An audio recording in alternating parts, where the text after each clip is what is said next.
Hi, it's time for another verb of the day. Today's verb is refund. Let's take a moment to look at some of the definitions or the ways that we use this verb. The first way you might hear refund used is to mean to pay back money. And this really is the heart of this particular verb or this action.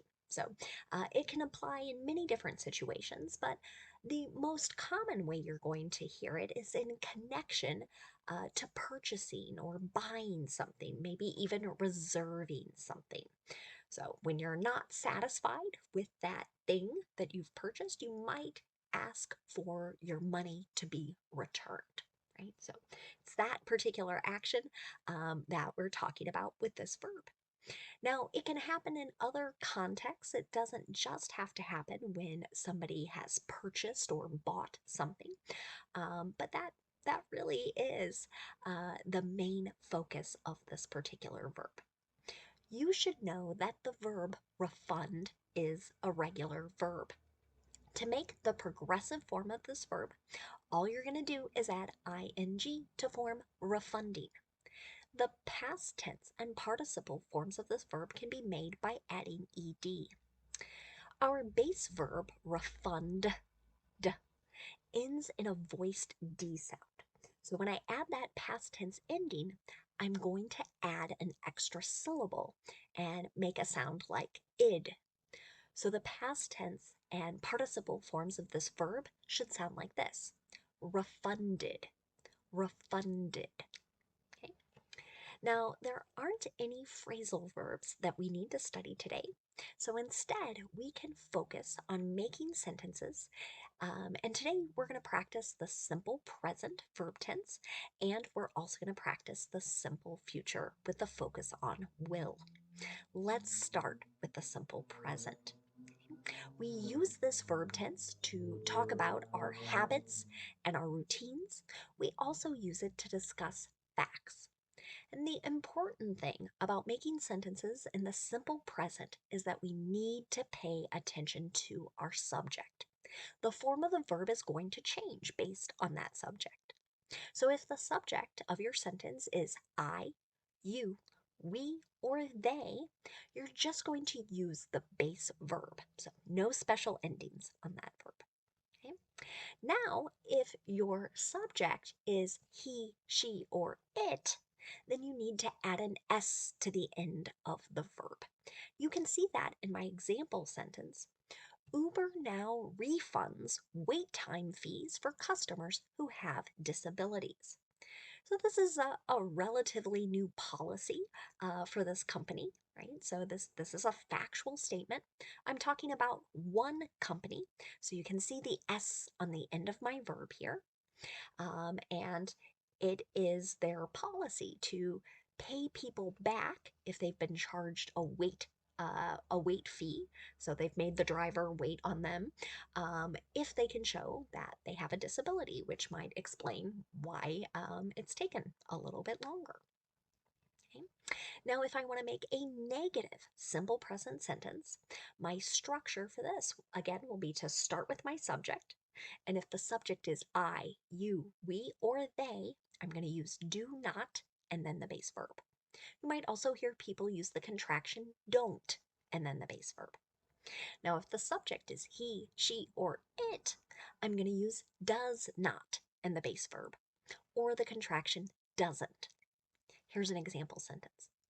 The store doesn't refund customers after 60 days.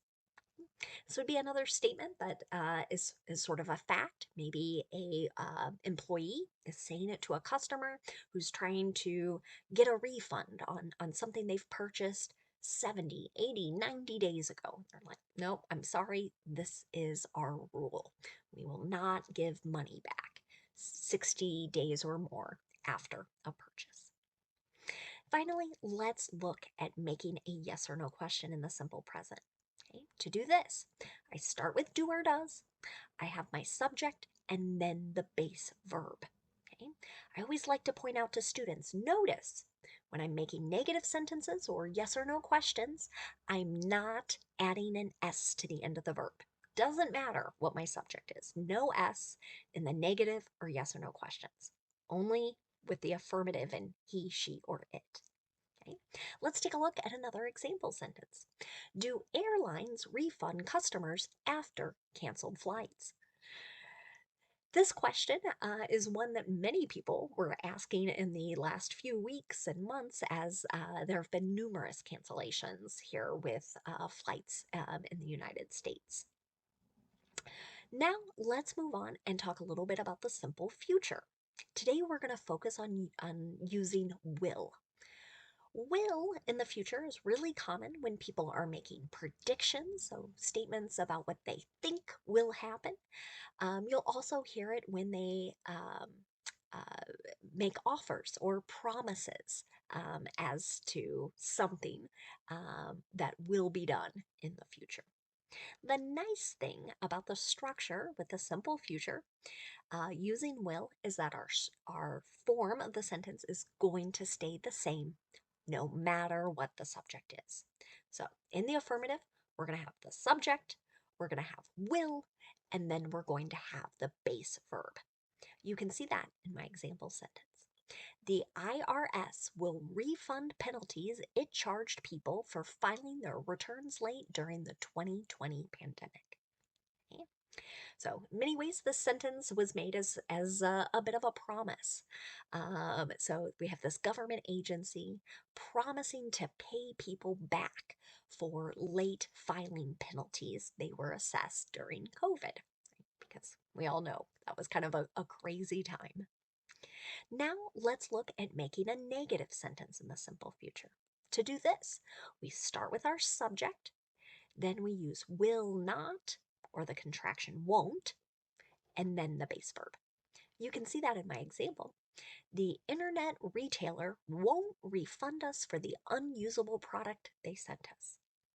I know some people have had this challenge where they order something offline or order something online, they get it, and it's not what they expected, or it's not usable at all, and so they ask to be paid back what they had initially paid. And unfortunately, in this sentence, somebody is saying, nope, we don't do that. Okay? Finally, let's look at making a yes or no question in the simple future. To do this, we start with will, then we're going to have our subject, and then our base verb. Here's another example. Will the Airbnb refund us if our trip gets canceled because of a natural disaster? This is a question some people have as they plan vacation. So maybe you're thinking of taking a trip to Florida, but it's during hurricane season, right? And you're kind of wondering, oh goodness, if we pay for all of these things and then our trip gets canceled, do we lose our money, or can the money be paid back to us? Okay. Now I think we're ready to discuss some words that are related to our verb refund. And the first word we're going to look at today is the noun form of this word. You're going to notice that it has the same spelling, but the pronunciation is different. Okay? So when I use this word as a noun, I'm going to make a long E sound in the first syllable. I'm going to say refund, refund. Okay? I hope you can hear a little difference. So the verb is refund, refund. The noun, refund, refund. Okay? And when I use this word as a noun, I'm simply referring to the repayment of some money, some amount of money. An example of this might be some residents are eligible to receive a refund of last year's property taxes. Okay, so they're going to be paid back some amount. Now, let's take a look at another word. You might encounter the adjective refundable. That suffix able always connects to our definition, so you can think of able to be refunded or subject to refunding. So sometimes as people make plans to purchase certain things, they might pay a small percentage or small amount down, we say. Sometimes you'll hear this called a deposit. That person might ask, is this deposit refundable? Right? If I decide not to complete the purchase, can I get this small percentage or part back? That's what that question is asking. Connected to this adjective is another adjective. This one is non-refundable. Non-refundable. Okay? And now I've added the prefix N-O-N. It's going to mean not. So this adjective means not subject to refunding or not able to be refunded. Here it is in an example sentence. Are you sure you want to buy the tickets now? They are non-refundable.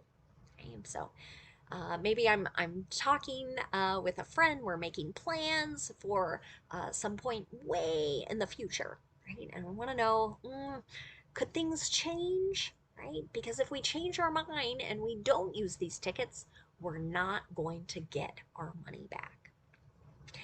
Thanks so much for watching today's video. I hope you have a great day.